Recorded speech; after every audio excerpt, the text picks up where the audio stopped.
నమస్తే, welcome to health zone. ఈ రోజు హెల్త్ జోన్ లో మనం డిస్కస్ చేయబోయే టాపిక్ హార్ట్ ప్రాబ్లమ్స్ గురించి.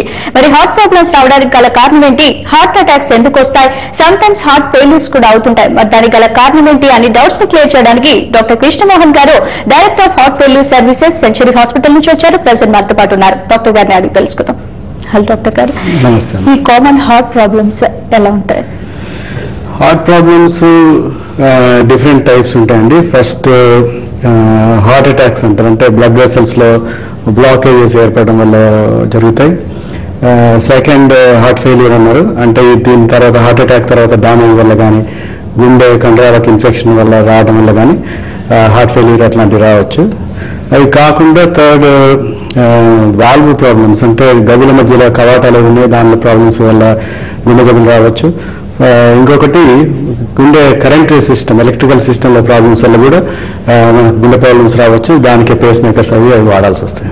సో ఈ హార్ట్ ప్రాబ్లమ్స్ కి కాజెస్ ఎలా ఉంటాయి, కామన్ కాజెస్ అంటే మెయిన్లీ లైఫ్ స్టైల్ అమ్మా. అంటే గుండె ప్రాబ్లం అకార్డింగ్ టు సైన్స్ చిన్నప్పటి నుండే స్టార్ట్ అవుతుంది. సో ఈ అథెరోస్క్లెరోసిస్ ప్రాసెస్, అంటే ఈ గుండె రక్తనాళాలను కొవ్వు చేయడం అనేది చిన్నతనం నుండే స్టార్ట్ అవుతుంది. అంటే పిల్లలుగా ఉన్నప్పుడు ఎక్కువగా ఫ్యాట్ ఫుడ్ తింటాం, జంక్ ఫుడ్ తింటాం, అట్లాంటి వాళ్ళప్పటి నుండి చిన్నగా స్టార్ట్ అయ్యి ఏజ్ పెరిగే కొద్దీ, అంటే 40-50 సంవత్సరాలు వచ్చే వరకు అది ఇంటెన్సిటీ పెరిగి బ్లాకేజెస్ అనేవి ఏర్పడవచ్చు.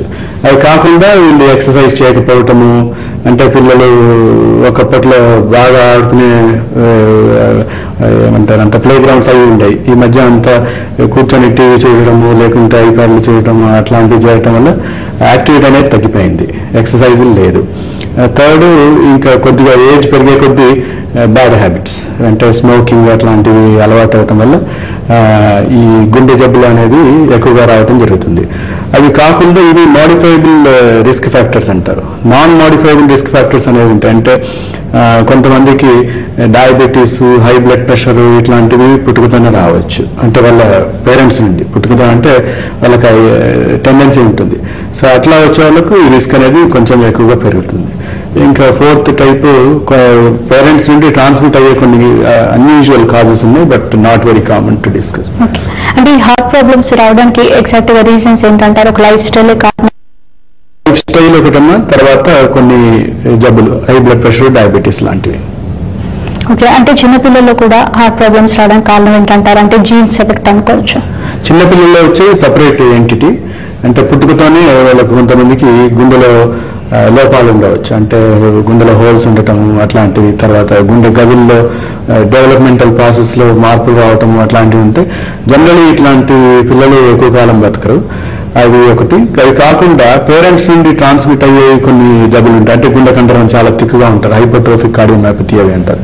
అంటే సడన్ గా కొంతమంది ఎక్సర్సైజ్ చేస్తూ, వాకింగ్ చేస్తూ, యంగ్ చిల్డ్రన్ 16, 17, 18 years old వాళ్లకు గుండె దడ అనేది మార్పు వచ్చేసి సడన్ గా గుండె ఆగిపోవడం అట్లాంటివి రావచ్చు. ఇవి కొన్ని తప్పించలేము, అన్లెస్ అర్లీ డయాగ్నోస్ చేస్తే కొన్ని రెమెడీస్ చేయవచ్చు దానికి. అంటే ఎలాంటి వాళ్ళు ఎక్కువగా హార్ట్ ప్రాబ్లమ్స్ వచ్చే ఛాన్సెస్ ఉందంటారు? వెయిట్ ఎక్కువ ఉన్న వాళ్ళకు మెయిన్ గా, అంటే generally this is more common in affluent society. అంటే డబ్బులు బాగా ఎక్కువ ఉన్న వాళ్ళు హెల్దీ డైట్ అనేది తక్కువగా తింటారు. అంటే ఫ్రూట్స్, వెజిటబుల్స్ కాకుండా మనము ఈ అవుట్ సైడ్ జంక్ ఫుడ్, పిజ్జాలు, బర్గర్లు అవి కాకుండా మామూలుగా ఏమి దొరుకుతాయి చిప్స్ అవి తినే వాళ్ళకి ఈ గుండె జబ్బులు అనేది ఎక్కువగా రావచ్చు. దాంతోపాటు వెయిట్ ఎక్కువ ఉన్న వాళ్ళకు ఈ రిస్క్ అనేది ఎక్కువ అవుతుంది. ప్లస్ మోరోవర్ వెయిట్ పెరగటం వల్ల బ్లడ్ ప్రెషర్, డయాబెటీస్ వచ్చే రిస్క్ కూడా పెరుగుతుంది. అండ్ డయాబెటిక్స్ కు హార్ట్ ప్రాబ్లం వచ్చేది 400% రిస్క్, అంటే 4 రెట్లు ఎక్కువగా ఉంటుంది. అంటే compare to normal people diabetic ఉన్న పేషెంట్స్ ఎక్కువగా చాలా ఎక్కువగా వచ్చే అవకాశం ఉంది. అంటే చాలా మంది సడన్ గా చెస్ట్ లో పెయిన్ వస్తుంది అని ఊరికే అంటూ ఉంటారు, మరి ఏంటి దీనికి గల కారణం? దీనికి మల్టిపుల్ కారణాలు ఉంటాయి. అంటే చెస్ట్ అనేది పెయిన్ అనేది వేరియబుల్ అమ్మా. అంటే చెస్ట్ లో గుండె కాకుండా పైన స్కిన్, కండరాల నుండి మొదలు పెట్టుకొని లోపల ఊపిరితిత్తులు ఉన్నాయి, ఊపిరితిత్తుల కవర్లు ఉన్నాయి, గుండె కవర్స్ ఉన్నాయి, తర్వాత వెన్నుపూసలు, తర్వాత ఈ షోల్డర్ పెయిన్లు అట్లాంటివి లాగటం వల్ల గుండె కండరాలు, గుండె కాకుండా చెస్ట్ కండరాల నొప్పులు అవన్నీ రావచ్చు. కానీ రిస్క్ ఫ్యాక్టర్స్ ఉన్న మనుషులు ఎవరైనా సరే, అంటే ఫర్ ఎగ్జాంపుల్ ఎవరికైనా 40 ఏళ్ళు దాటితే కానీ ఇంట్లో గుండె జబ్బులు ఉండే అవకాశం ఉంటే, కొలెస్ట్రాల్ ఎక్కువ ఉన్నా, వెయిట్ ఎక్కువ ఉన్నా, డయాబెటీస్ ఎక్కువ ఉన్నా, డయాబెటీస్ ప్రాబ్లం ఉన్నా, హై బ్లడ్ ప్రెషర్ ప్రాబ్లం ఉన్నా వీళ్ళు చెస్ట్ పెయిన్ వస్తే దాన్ని చెక్ చేయించుకోవటం చాలా ఇంపార్టెంట్. అంటే ఫస్ట్ అది గుండె కాదని తెలుసుకోవాలి. అది గుండె ప్రాబ్లం అయితే దానికి ట్రీట్మెంట్ అర్లీగా అయిపోతుంది, అంటే హార్ట్ అటాక్ రాకముందే. ఒకవేళ ఇది గుండె కాకపోతే దానికి మిగతా కారణాలు ఏమైనా చూసుకోవచ్చు. అట్లీస్ట్ సేఫ్టీ అనేది మనకు ఎక్కువ ఉంటుంది. మన కాలర్ రెడీగా ఉన్నారు వెంకటేష్ గారు ప్రొద్దుటూరు నుంచి. హలో, నమస్తే వెంకటేష్ గారు, చెప్పండి ప్రాబ్లం చెప్పండి డాక్టర్ గారికి. మేడం నా కొడుక్కి కాపు వచ్చింది మేడం. ఒక 20 days వచ్చి మామూలుగా డెలివరీ అయింది. అతనికి పిల్లలకి వచ్చేసి హోల్ పెట్ట మేడం గుండెలో. హోల్ పెట్ట అది 6 నెలల సంవత్సరాలకి 3 పూట వేరే డాక్టర్స్ ఉంటుంది. అది 2 హోల్స్ మామూలు స్కానింగ్ తీపిస్తుంటే గుండెకి 2 హోల్స్ ఉన్నాయని చెప్తుంది. ఓకే, అర్థమైందండి ప్రాబ్లం. ఇందాక దాని గురించి చెప్తున్నాం. కొంతమందికి డెవలప్మెంట్ అంటే గుండె ఏదైతే తల్లి కడుపులో డెవలప్ అవుతున్నప్పుడు ప్రాబ్లమ్స్ రావచ్చు. ఈ హోల్స్ అనేవి కామనెస్ట్. దాంట్లో గుండె పై గదుల మధ్య ఏదైతే గోడ ఉంటుందో దానికి హోల్స్ రావచ్చు, లేకపోతే కింద గదుల మధ్యలో ఉండే హోల్స్ రావచ్చు. సో జనరల్లీ మీరు చెప్పేదాన్ని బట్టి 2 హోల్స్ ఉన్నాయంటే మోస్ట్లీ పై గదిలో హోల్స్ ఉండవచ్చు. దీనికి మల్టిపుల్ సొల్యూషన్స్ ఉంటాయి. అంటే అవి చిన్న హోల్స్ అయితే జనరలీ ఎస్పెషల్లీ కింద గదిలో మాత్రం ఉంటాయి. మనకి ఇక్కడ మీకు ఏ గదిలో ఉన్నాయో తెలియదు కాబట్టి కింద గదిలో ఉండే అయితే పూడుకుపోతాయి అంతకవే. ఆ డాక్టర్ గారు చెప్పింది కరెక్టే. పైన గదిలో ఉండే చిన్నదైతే దానికి జనరల్ ఏం చేయాల్సిన అవసరం ఉండదు. ఎదిగే ఏజ్ కొద్దీ కొన్ని పూడిపోయే అవకాశం ఉంది. లేదు అంటే ఏమైనా ప్రొసీజర్స్ అవి చేయవచ్చు. అంటే ఈ పిల్లలు మామూలుగా పెరిగే అవకాశాలు చాలా ఎక్కువగా ఉన్నాయి. సో అట్లా ఏమన్నా సీరియస్గా ఉంటే మీకు ఏమంటే చెప్పుంటారు. చెప్పలేదంటే జనరలీ సీరియస్ ప్రాబ్లం కాదు. దాని గురించి ఎక్కువ కంగారు పడకుండా పీరియాడికల్గా బాబుని చెక్ చేయిస్తే better. So what are the early signs of heart disease and what? Okay, good question. Early signs of heart disease అంటే ఇప్పుడు మామూలుగా యాక్టివిటీ చేసేవాళ్ళు, నార్మల్గా వాక్ చేసే మనుషులు ఎవరైనా సడన్ గా నడుస్తున్నప్పుడు ఛాతీలో పట్టేసినట్టుగా, అంటే ఎవరైనా బరువు పెట్టినట్టు కానీ, ఎవరైనా గోడ పెట్టి నొక్కితే ఎట్లా ఉంటుంది అదన్నా, లేకపోతే బెల్ట్ పెట్టి కట్టినట్టు, ఇవి typical science of angina are pain coming from heart. గుండె నుండి వచ్చే నొప్పికి ఇదేగా ఉంటుంది. ఇవి కాకుండా ఆయాసం రావటం, అంటే మామూలుగా మీకు నిన్న మొన్నటి దాకా నడిస్తే ఆయాసం రాలేదు, సడన్ గా మీకు ఒక ఫ్లోర్ ఎక్కిన ఆయాసం వస్తుంది, లేకపోతే కొంచెం దూరం ఎత్తుపైన నడిస్తే ఆయాసం వస్తుంది, ఇట్లాంటివి ఏమన్నా ఉంటే జనరల్లీ ఇవి హార్ట్ కి రిలేటెడ్ ప్రాబ్లమ్స్ ఉండవచ్చు. సో ఇట్లాంటి పేషెంట్లు కార్డియాలజిస్ట్ ను సంప్రదించి దానికి చెక్లు చేయించుకుంటే బెటర్. ఓకే, మన కాలర్ రెడీగా ఉన్నారు శివరాం గారు హైదరాబాద్ నుంచి. హలో, హలో, నమస్తే శివరాం గారు, చెప్పండి ప్రాబ్లం చెప్పండి డాక్టర్ గారికి. నమస్కారం డాక్టర్ గారు. నమస్కారం అండి. సార్ మా 5 years బ్యాక్ పనిచేస్తారు. 5 years బ్యాక్ సార్ ఏమన్నారు? 5 years బ్యాక్ ఏమన్నారు? 5 years బ్యాక్ పనిచేస్తారండి. ఏమైందండి? శివరాం గారు క్లియర్ గా చెప్పండి, డాక్టర్ గారు వింటున్నారు, ప్రాబ్లం చెప్పండి. 5 years బ్యాక్ పనిచేసిన తర్వాత వస్తున్నాం రెగ్యులర్ గా. రెగ్యులేషన్ వచ్చి అది బాగా హార్ట్ వీక్ ఉందండి. 10% 10% పరిస్థితిలో ఉంది. అది చెప్పుకొచ్చారు. కానీ నాకు నిద్రలు బాగా తక్కువగా ఉంటుంది, 5 వస్తుంది, 40 ఉంటుంది, కాలంలో వాటర్ చేస్తుందండి. పరిస్థితి ఎలా ఉంటుంది చెప్పండి. ఓకే, మీరు చెప్పింది ప్రాబ్లం మీకు డాక్టర్ గారు చెప్తుంటారు, దీన్ని హార్ట్ ఫెయిల్యూర్ అంటారు. అంటే హార్ట్ కంప్లీట్ నార్మల్ గా పనిచేయట్లేదు, చేయాల్సిన దానికంటే తక్కువ పనిచేస్తుంది, అంటే 100% మీట్ కావట్లేదు ఫంక్షన్. ఇది డ్యామేజ్ వల్ల కావచ్చు. అంటే మీకు ఇంతకుముందు ఆపరేషన్ అయిందన్నారు, అయినా దాంట్లో వల్ల పెద్దగా ఉపయోగం అయి ఉండకపోవచ్చు. అంటే డ్యామేజ్ అనేది ఎక్కువగా సిగ్నిఫికెంట్ గా అయి ఉండవచ్చు. అంటే మంచి ఒపీనియన్ తోనే చేసి ఉంటారు, కానీ మీకు అన్ఫార్చునేట్లీ పెద్దగా ఉపయోగం వచ్చలేనట్టుంది. ఇట్లాంటప్పుడు మీకు రాత్రి నిద్ర పట్టకపోవడం అనే దానికి కారణం ఊపిరితిత్తులు నీళ్ళు చేరుతాయి మీరు ఫ్లాట్ గా పడుకుంటే. సో దానివల్ల నిద్ర పట్టడం అనేది కష్టం అవుతుంది, లేకపోతే నిద్ర పట్టినా మధ్యలో లేవాల్సి వస్తుంది ఆయాసంతో. కాళ్ళు వ్యాపన అనేది దాంతోనే వస్తుంది. దీనికి బాగా అసెస్ చేసి మెడిసిన్స్ ఫస్ట్ వాడుకోవాలి. అవి కాకుండా మీ ఈసీజీ దాన్ని బట్టి, అంటే ఛాతీ పట్టి తీస్తారు, దాన్ని బట్టి వేరే స్పెషల్ డివైసెస్ ఉంటాయి, రీసింక్రనైజేషన్ థెరపీ అవన్నీ చాలా అడ్వాన్స్ థెరపీస్ అవైలబుల్ ఉన్నాయండి. ఎవరైనా హార్ట్ ఫెయిల్యూర్ స్పెషలిస్ట్ ఎవరైనా మీరు కావటం మంచిది. దీనికి ట్రీట్మెంట్ జరగవచ్చు. ముందట్లంటే ఒక 20 ఏళ్ల కిందకి ఇప్పుడు చూస్తే చాలా అడ్వాన్సెస్ ఉన్నాయి. హార్ట్ ఫెయిల్యూర్ స్పెషలిస్ట్ చూడండి. ఓకే, మనం గెస్ట్ కాలర్ రెడీగా ఉన్నారు. జనార్దన్ గారు వరంగల్ నుంచి. హలో, నమస్కారం అండి. నమస్తే జనార్దన్ గారు, చెప్పండి ప్రాబ్లం చెప్పండి. నమస్కారం మేడం గారు. ఇప్పుడు రాత్రి పూట పడుకున్న తర్వాత నొప్పి వస్తుందండి ఛాతిలో. ఓకే, అది ఛాతిలో నొప్పి వస్తుందండి. సరే, మీకు ఇప్పుడు వయసు ఎంతండి? మీ వయసు చెప్పండి, మీ ఏజ్ ఎంత? 44 అండి. ఓకే, సిగరెట్ ఏమైనా కాలుస్తారా? లేదండి, నాకు ఎలాంటి అలవాటు లేవండి. ఓకే, మీకు నడిస్తే ఎప్పుడైనా ఛాతీలో నొప్పి వస్తుందా? నాకు అలాంటి ఏం లేదండి. ఓకే, సో మీరు ఏం పని చేస్తారు? నేను ప్రైవేట్ లెక్చరర్ చేస్తానండి. ఓకే, ఏమైనా ఎక్సర్సైజ్ అవి ఏమైనా చేస్తుంటారా? ఏది లేదు సార్, నాకు ఒక 5 సంవత్సరాల నుంచి 5 సంవత్సరాల నుంచి నొప్పి వస్తుందండి. ఏ డాక్టర్ దగ్గరికి వెళ్ళినా నీకు నొప్పి లేదని చెప్తా ఉందండి. ఓకే, అంటే మీకు ఒక విషయం తెలుసుకోవాల్సింది ఏంటంటే 5 సంవత్సరాల నుండి నొప్పి వస్తుంది, అది గుండెకి సంబంధించింది అయితే జనరల్లీ మీరు 5 సంవత్సరాల తర్వాత ఉండటం అనేది కొంచెం కష్టమే. అంటే వెరీ లైక్లీ అది గుండెకి సంబంధించిన నొప్పి కాకపోవచ్చు. అది కాకుండా కండరాల నొప్పి ఉండవచ్చు మోస్ట్ లైక్లీ. అట్లాంటి దానికి మీరు సింపుల్ పెయిన్ కిల్లర్స్ తీసుకోవటం బెటరు. మీకు ఇంకా డౌట్ ఉంటే ఎవరైనా వేరే సెకండ్ ఒపీనియన్ తీసుకోండి, అప్పుడు మీకు మనసు కూడా ప్రశాంతంగా ఉంటుంది. కానీ నొప్పి పెయిన్ కిల్లర్ తీసుకుంటాం. ఒక డాక్టర్ గారు, చాలా మంది అంటే ట్రీట్మెంట్ గురించి చాలా మందికి ఐడియా ఉండదు. టెక్నాలజీ మీరు చెప్పినట్టు చాలా డెవలప్ అయిపోయింది. What treatments are available and treatment process ఎలా ఉంటుంది? హార్ట్ అటాక్ ఒకప్పుడు ఇది బ్లాకేజ్ వల్ల వస్తుంటే రక్తం గడ్డగట్టుకోవటం వల్ల రక్తనాళాల్లో దానికి జస్ట్ రక్తం గడ్డ కరిగించడానికి ఇంజక్షన్ మాత్రమే ఉండేవి ఒకప్పట్లో.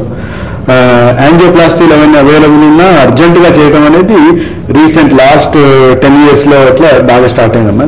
అంతకుముందు ఫస్ట్ రక్తం గడ్డ కరిగించి తర్వాత యాంజియోప్లాస్టీ చేసేవాళ్ళు. ఇప్పుడు హార్ట్ అటాక్ పేషెంట్ ఏదైనా అడ్వాన్స్ సెంటర్కి వస్తే మా హాస్పిటల్లో కూడా అవైలబుల్ ఉన్నాయి.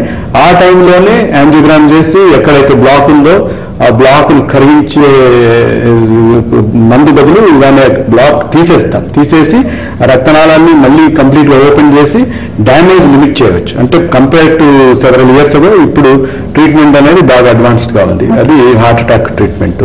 హార్ట్ ఫెయిల్యూర్కి ఇందాక చెప్పినట్టు స్పెషల్ డివైసెస్ ఉన్నాయి. అంటే అది హార్ట్ ఫంక్షన్ ఇంప్రూవ్ చేస్తుంది, plus patient quality of life. అంటే ముందర ఆయాసంతో ఉండే పేషెంట్ నడవటము, చాలా మంది పనికి రిటర్న్ వెళ్ళే అవకాశాలు ఉన్నాయి. 70% సక్సెస్ ఉంటుంది దాంట్లో. ఓకే, మన కొలగడిగా ఉన్నారు రాజీవ్ గారు నర్సరావుపేట నుంచి. హలో, నమస్తే రాజీవ్ గారు. ఓకే, అయితే మనం కాల్ కట్ అయిపోయిందండి. సో చాలా మటుకి హార్ట్ అటాక్స్ కదా ఈ మధ్య ఎక్కువగా వింటున్నాం, మరి దానికి గల కారణం ఏంటి? ఇందాక చెప్పినట్టమ్మా, ఇది పూర్ లైఫ్ స్టైల్ ఒకటి, తర్వాత రిస్క్ ఫ్యాక్టర్స్ అంటే నాన్ మోడిఫైబుల్ రిస్క్ ఫ్యాక్టర్ అన్నట్టు ఇది బ్లడ్ ప్రెషర్, డయాబెటీస్ అట్లాంటివి ఉండటం, ఫ్యామిలీ హిస్టరీ. మిగతా ఈ మోడిఫైబుల్ రిస్క్ ఫ్యాక్టర్స్ అంటే ఈ smoking and high lipid rich diet, ఇవి కారణాలు. తర్వాత చిన్నతనం నుండి మనం ముద్దు కొరకు పిల్లలకి ఎక్కువగా ఫుడ్ పెట్టి ఒబీస్గా చేయటం అనేది రిస్క్ పేషెంట్స్కి. అంటే ఇప్పుడు బాగున్నా పిల్లలు ముద్దుగా కనబడ్డా ఫ్యూచర్లో వాళ్ళకు గుండె జబ్బు వచ్చే అవకాశం ఎక్కువ ఉంటుంది. సో తల్లిదండ్రులు కొద్దిగా ఎక్కువగా కాకుండా చూసుకోవటం చాలా ఇంపార్టెంట్. ఓకే, మన కాలర్ రెడీగా ఉన్నారు ఖలీల్ గారు. హలో, నమస్తే మేడం. నమస్తే అండి, చెప్పండి ప్రాబ్లం చెప్పండి డాక్టర్ గారికి. ఏం లేదండి, మా మదర్ కి హార్ట్ కొద్దిగా దడగా కొట్టుకుంటా ఉంటే తీసుకుని చూపించామండి.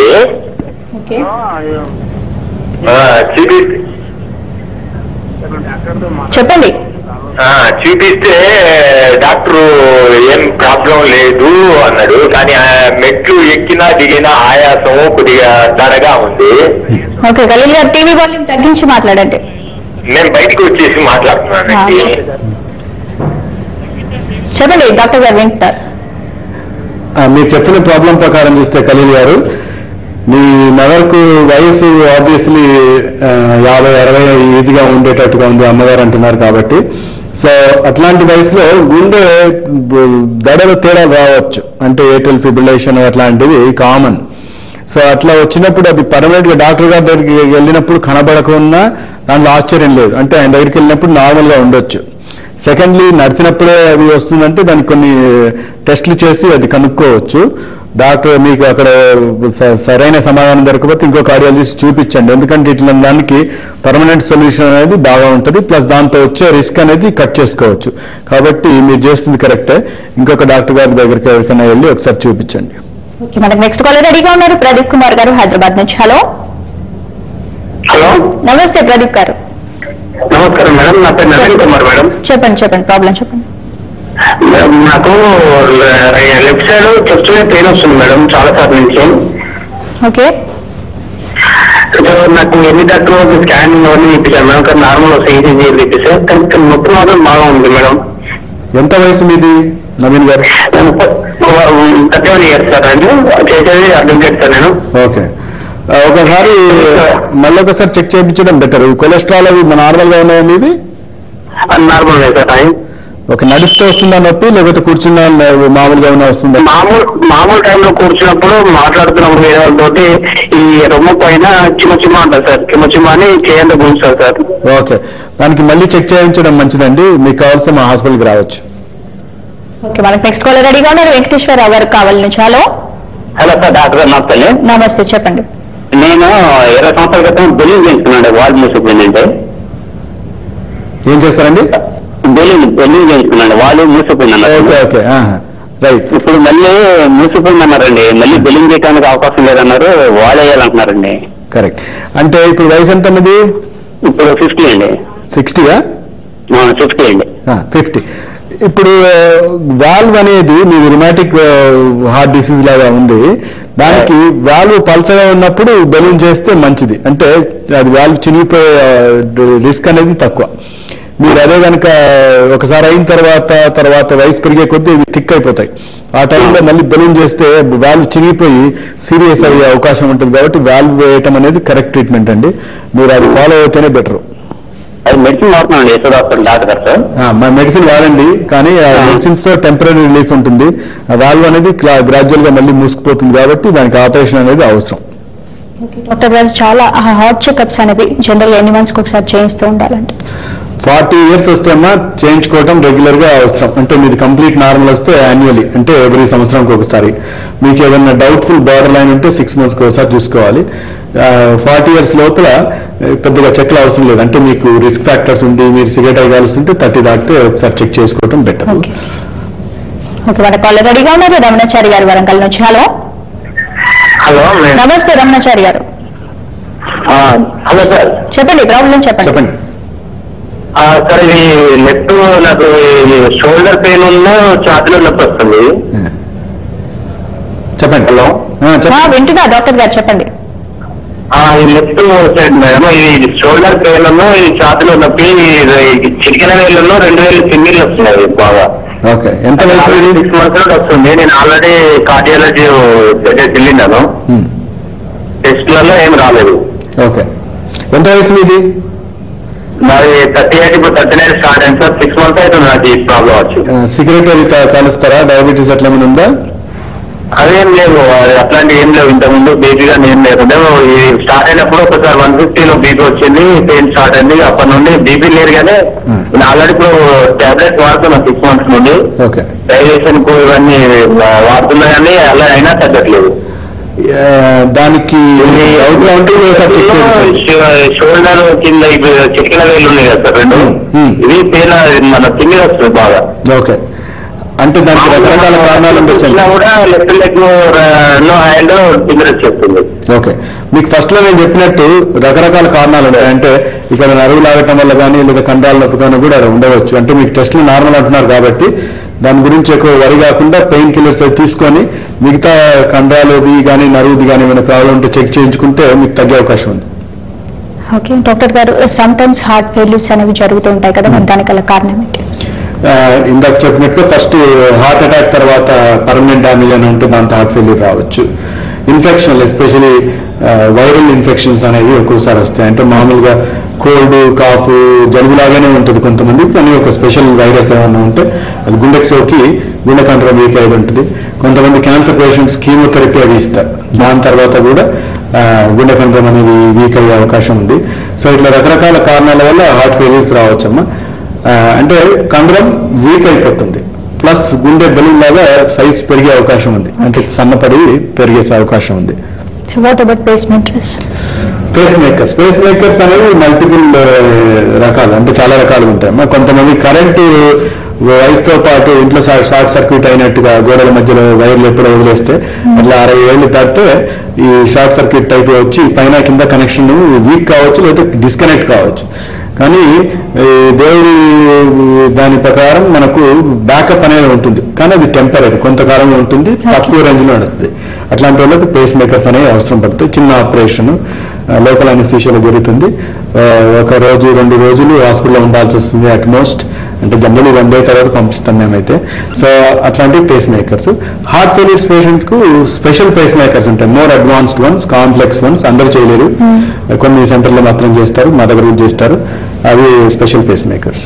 ఓకే, మన కాలర్ రెడీగా ఉన్నారు. వెంకటేశ్వర్లు గారు కర్నూలు నుంచి. హలో, నమస్తే అండి, చెప్పండి ప్రాబ్లం చెప్పండి. నాకు బైపాస్ సర్జరీ అయింది మేడం, 3 సంవత్సరాలు అయింది మేడం. ఓకే, లెఫ్ట్ హ్యాండ్ అరచే మంట ఉంటుంది. ఆపరేషన్ ముందు కూడా ఉండేదండి మీకు వారు అరచేయలేమంట బైపాస్ ఆపరేషన్ కంటే ముందు? లేదు సార్. ఓకే, అంటే మీకు ఇంతకుముందు ఆపరేషన్ కంటే ముందు ఉండేది మీ యాంజైనా పెయిన్, అంటే గుండెకి సంబంధించిన పెయిన్. కొత్తగా వచ్చేది జనరలీ అన్రిలేటెడ్ ఉంటాయి, కానీ మీకు బైపాస్ అయిందన్నారు కాబట్టి ఎంతకాలం అయిందండి బైపాస్ అయ్యి? 3 సంవత్సరాలు అయింది. ఈ మధ్యలో ఈ నొప్పి ఎప్పుడు స్టార్ట్ అయింది అరచేయమంట? ఆపరేషన్ చేసుకున్నప్పటి నుంచి ఉంది సార్. ఓకే, అంటే ఇది పంకల నుంచి అరచేయ వరకు ఉంటుంది. ఓకే, అది నర్వ్కి సంబంధించిందండి. ఎందుకంటే 3 ఏళ్ళు మీకు గుండె నుండి అట్లా కంటిన్యూస్ గా నొప్పి వచ్చేది ఇంపాసిబుల్, నెంబర్ 1. సెకండ్లీ, ఆపరేషన్ అయిన తర్వాత అంటే మీకు ఆ పోస్ట్ ఆపరేటివ్ పీరియడ్ లో కానీ ఏదైనా చిన్నగా నర్వ్ ఏదైనా కాంప్లికేషన్ వచ్చి ఉండవచ్చు. Uncommon but not unheard of. So దాని గురించి ఒక న్యూరాలజిస్ట్ ని సంప్రదించండి. ఓకే, నెక్స్ట్ కాలర్ రెడీగా ఉన్నారు. రాధా గారు హైదరాబాద్ నుంచి. హలో. హలో, నమస్తే రాధా గారు. నమస్తే అండి, డాక్టర్ గారితో మాట్లాడండి, ప్రాబ్లం చెప్పండి.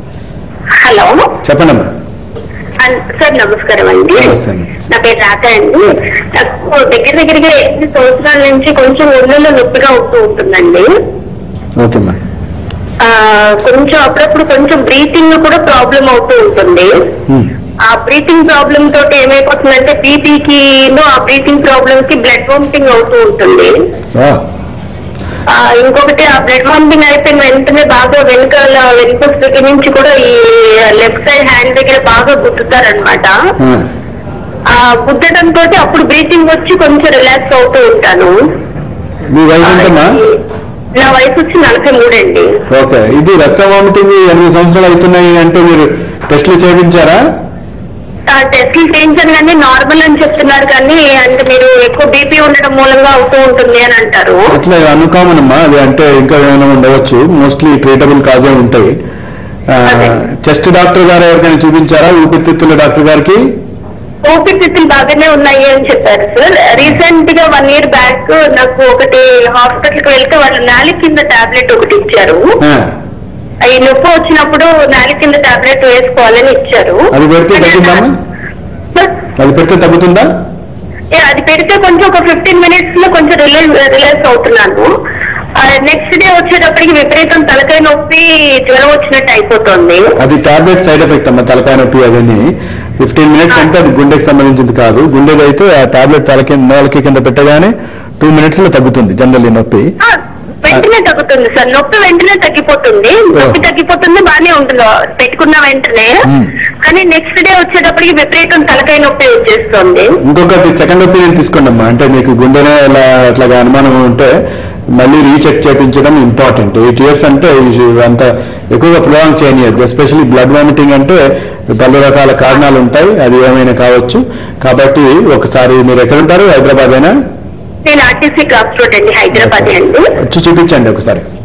ఓకే డాక్టర్ గారు, ఫైనల్ గా చెప్పండి, హార్ట్ పేషెంట్స్ ఉన్న ప్రాబ్లమ్స్ సఫర్ అయ్యాలి, ఎలాంటి డైట్ తీసుకోవాలి, ఎలాంటి కేర్, ఎలాంటి life style? Very good question అమ్మా.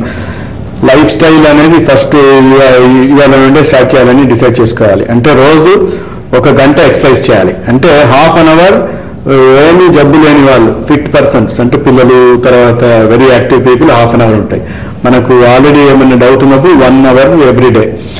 డైట్ లో at least 5 types fruits and vegetables అంటే 5 పోర్షన్స్ అంటే ఒక ముక్క అది ఒక ముక్క ఇది ఎట్లయినా 5 టైప్స్ తీసుకోవాలమ్మా. అది ఎట్లా తీసుకోవాలంటే ఫుడ్ తర్వాత అని కాదు, అదొక సపరేట్ పోర్షన్ లాగా తీసుకోవాలి. అంటే ఈవినింగ్ పూట స్నాక్ లాగానో ఏదో తీసుకుంటే మంచిది. ఉడకబెట్టిన కూరగాయలు, ఫ్రూట్స్ అట్లాంటివి తీసుకోవటం అది ఒకటి ఇంపార్టెంట్. స్మోకింగ్ అట్లాంటి బ్యాడ్ హ్యాబిట్స్ ఉంటే మానేయటం, లేకపోతే మళ్ళీ ఎప్పుడు దాని జోలికి వెళ్ళకపోవటం మంచిది.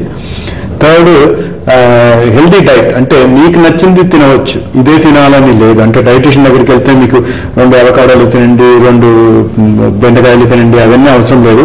మీకు నచ్చిన దాంట్లో మీకు నచ్చిన డైట్ తినాలి. మార్నింగ్ బ్రేక్ఫాస్ట్ ఎక్కువగా తినవచ్చు, నెక్స్ట్ లంచ్ దానికంటే కొద్దిగా తక్కువ ఉండాలి లెక్క ప్రకారం, ఎందుకంటే తర్వాత మీరు పని చేస్తారు కాబట్టి. నైట్ మాత్రం small portion, smallest food of the day should be in the night, ఎందుకంటే తిని పడుకుంటారు కాబట్టి. థ్యాంక్ యూ డాక్టర్ గారు, థ్యాంక్ యూ సో మచ్. చూశారు కదండి, heart problems, heart attacks, heart failures ఏదైనా సరే భయపడాల్సిన పని లేదు. అన్నిటికీ సొల్యూషన్ ఉంది. టెక్నాలజీ చాలా డెవలప్ అయింది. అలాగే perfect diet, perfect life style maintain చేస్తూ మంచి భోజనం తీసుకుంటే చాలా మటుకి ప్రాబ్లమ్స్ తగ్గించని డాక్టర్ కృష్ణమోహన్ గారు చాలా చక్కగా ఎక్స్ప్లెయిన్ చేశారు. ఇదంటే వాళ్ళ హెల్త్ షో. చూస్తున్నాం జెమినీ న్యూస్. నమస్తే.